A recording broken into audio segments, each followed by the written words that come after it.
یو سړی دی په هغه باندې چې کوم دی سلسل بول بیماري ده یا یو زنانه ده چې د هغه نه هسې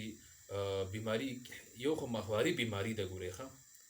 کوم چې حیض ورته ویلی کېږي ټیک شو د حیض نه علاوه د نفاس نه علاوه چې کوم استحاضه چې ورته ویلی کېږي د 3 ورځو نه کم وي یا د 10 ورځو نه سیوا وي په مخه د بلیډینګ کېږي ټیک شو یو سړی دی یو ورور مسلمان دی د هغه پوزه په مخه را ماتېږي بس 24 ګنټه دغه پوزه ماتې یو منټ دوخه کېږي بیا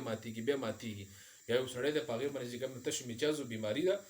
سلسل بول بیماري چې ورته ویلی کېږي نو په دې صورت کې دغه سړی طریقه کار دا دی چې کله ماسپښین د مانځه ټیم شو د هر مانځه نه به دې نوی اودس کوي ټیک شو چې کله دا وخت ختم شي د اودس ورسره بیا ختمیږي دغه زنانه دپاره هم دغه حکم دی دغه پوزه چې چا را ماتېږي د دپاره هم دغه حکم دی او چا باندې چې سلسل بول بیماري ده تشو میچازو چې کومه بیماري ده میچاز د چا نه چې بهیږي ټیک شو د هغې دپاره هم چې کوم دی دغه مسله ده چې دی به هر مانځه دپاره به اودس کوي چې کله د دې مانځه وخت ختم شي د ده اودس اتومیټیک ختمیږي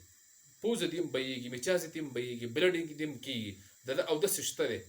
ټیک شو ګوره یو سړی ماسپښین مانځلی اودس وکړو دله پوزه ماتېږي او خو هسې ماته ده ودرېږي نه تش میچاز یې ودرېږي نه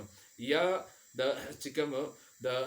فیمیل دی د هغو چې کوم بلیډینګ کېږي هغه ودرېږي نه زنانه ده د هغه وینه نه بندېږي ټیک شو یا نور چې کوم دی لیکوریا بیماري ده زنانه ته لیکوریا چې کومه بیماري ده هغه بیماري زنانه ته ده او دله د بلیډینګ نه ودرېږي چې نه ودرېږي دله حکم دا دی چې دې چې کله ماسپښین مانځل اودس وکړو ټیک شو او د ماسپښین وخت چې ختم شي د اودس اتومیټیک ختمیږي بیا بل مانځه دپاره بیا نوی اودس کوي بل مانځه دپاره بیا نوی اودس کوي دغه شان په دې طریقه باندې چې کوم دی